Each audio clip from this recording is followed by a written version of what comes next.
हम इंसानों की चाहत हमेशा उन दरवाजों को खोलने की ज्यादा होती है जिसे खोलने को हमें मना किया जाता है।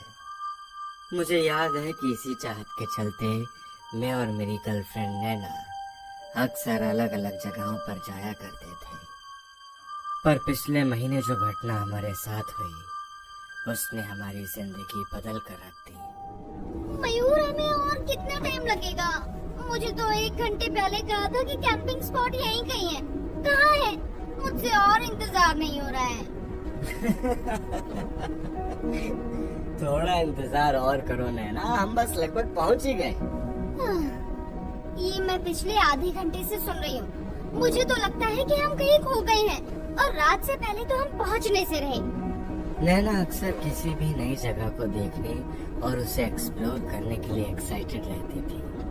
मैं उसकी इस आदत से अच्छी तरह से वाकिफ था। हम कच्चे रास्ते से धीरे धीरे आगे बढ़ते हुए अपनी मंजिल तक पहुंच ही गए। ताज्जुब की बात यह थी कि मैप गाड़ी को और अंदर ले जाने का सिग्नल दिखा रहा था, पर हमें आगे घनी झाड़ियों के सिवा और कुछ भी नहीं दिख रहा था।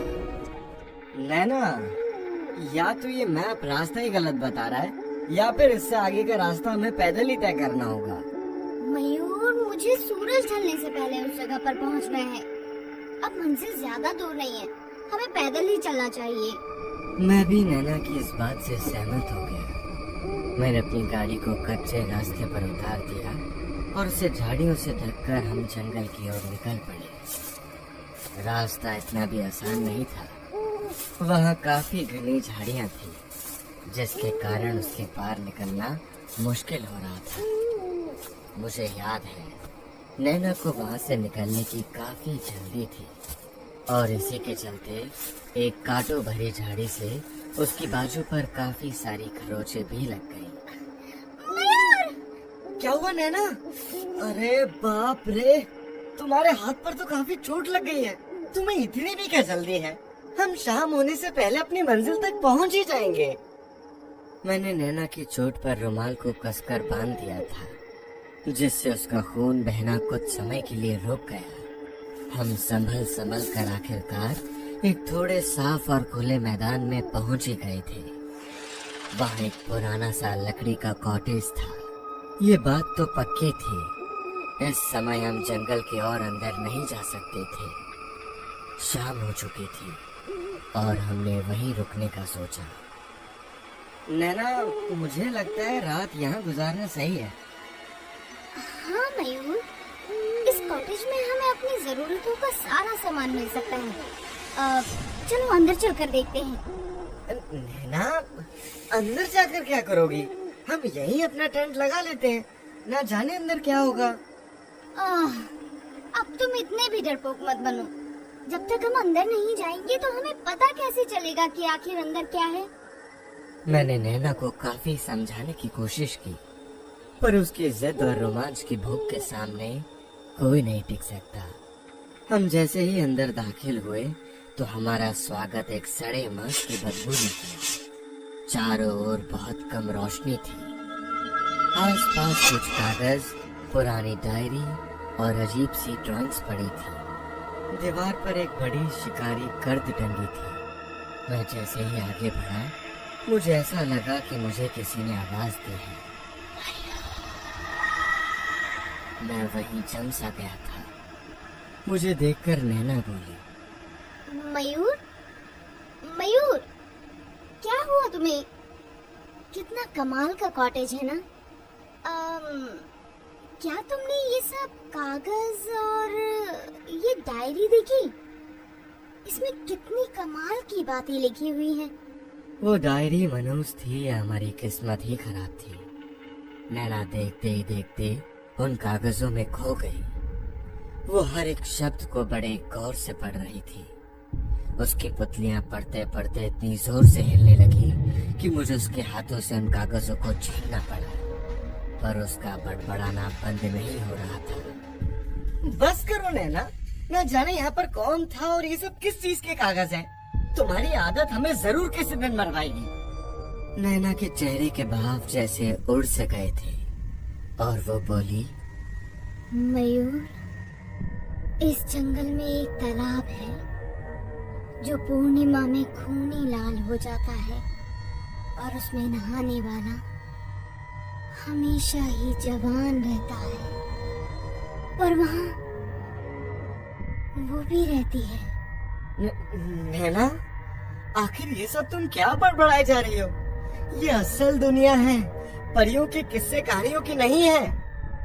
मैंने नैना को खूब समझाया और वो फ्रेश होने के लिए बाथरूम में चली गई। नैना की आदत थी कि वो कितनी भी थकी हो, रात को नहाए बिना वो नहीं सो सकती थी। और कमाल ये था कि वहाँ पर एक पुराना बाथ टब भी था जिसमें पानी पास के तालाब से ही आता था। दूसरी तरफ मेरा ध्यान अपने आप उन कागजों की ओर खींचने लगा। उसमें लिखे अक्षरों में जैसे आवाज आ गई हो और कोई मेरे कानों में जैसे उन्हें लगातार बड़बड़ा रहा था। मैंने जैसे ही पन्ने पलटे तो उनमें से खून बहने लगा। मैं कुछ भी समझ पाता उससे पहले ही नैना की चीख सुनाई दी।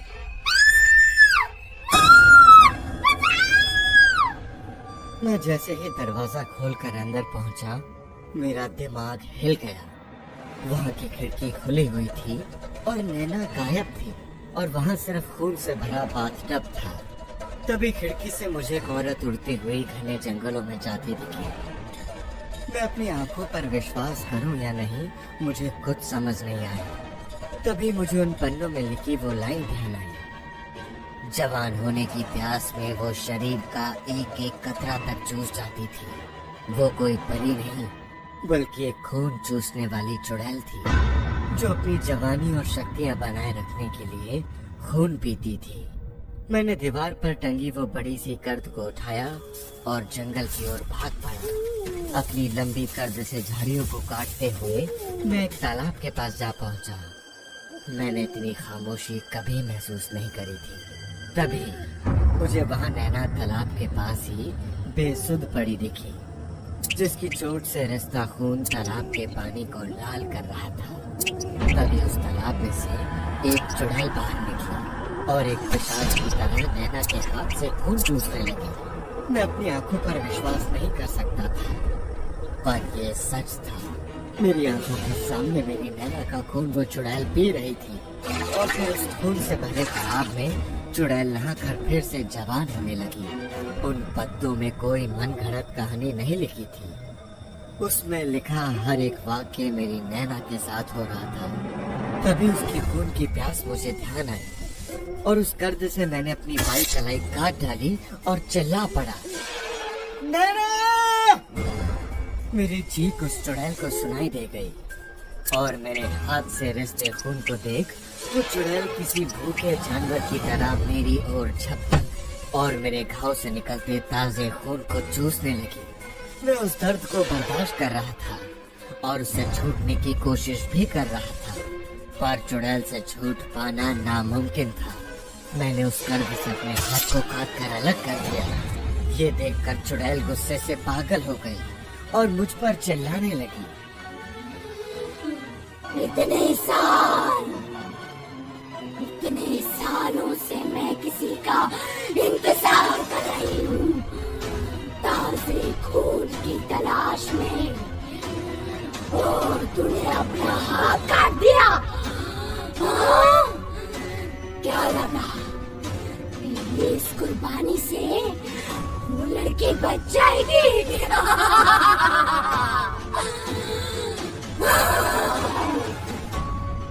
चुड़ैल ने फिर से हमला किया और इस बार मैंने उस कर्द को सीधा उसके दिल के पार कर दिया। वो चीखने लगी और धीरे धीरे लाल खून बनकर वो अपने उस तालाब में गिर गई। सारा तालाब खून से लाल होने लगा और जैसे चमत्कार हुआ, नैना अपने आप फिर से जवान हो गई। उसके बाद मैं एक पल भी वहाँ नहीं रुका और नैना को लेकर शहर लौट आया।